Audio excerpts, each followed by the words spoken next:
Come si presenta? Come sta la viticoltura veneta in questo momento? Direi che sta bene la viticoltura veneta, grazie a Dio sta bene, è sicuramente la viticoltura e la regione italiana che dice di più, sia per attualità che per quantità, che per appeal, che per export rispetto a qualunque altra regione italiana, e ce ne sono di importanti, parliamo del Piemonte, parliamo della storicità e della nobiltà della Toscana, però devo dire che la viticoltura veneta e il comparto del vino veneto è riuscito a ritagliarsi uno suo modello e un suo sistema. È un sistema che è stato vincente, che è vincente, è un sistema che va governato.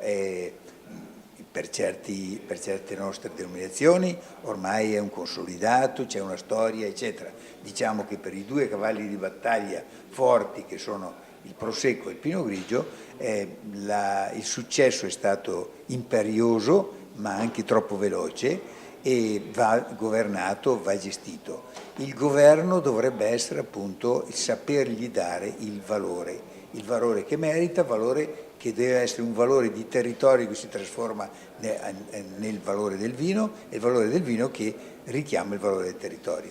Questa mattina abbiamo parlato anche di PAC. Cosa si attende il settore vitivinicolo dalla nuova PAC post 2020?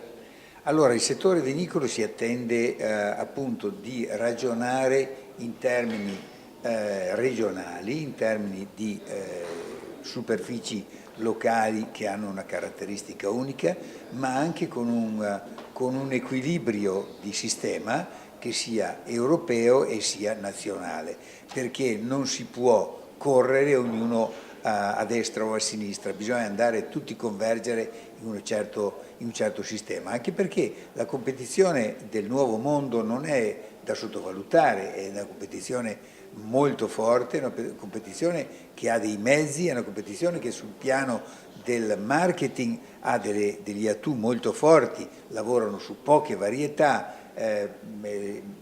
la sanno tecnicamente far bene. Noi abbiamo dalla nostra appunto tutto questo immaginario che ci rende molto appeal nel mondo, però dobbiamo anche saperlo sfruttare non l'uno contro l'altro ma tutti assieme.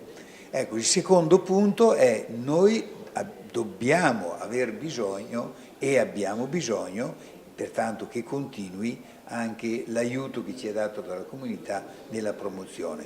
Il vino ormai non è più un prodotto, è un prodotto alimentare, ma non è più un prodotto di consumo, è un prodotto di emozione, è un prodotto di gioia, di piacere e appunto come tutti questi prodotti va promozionato bene.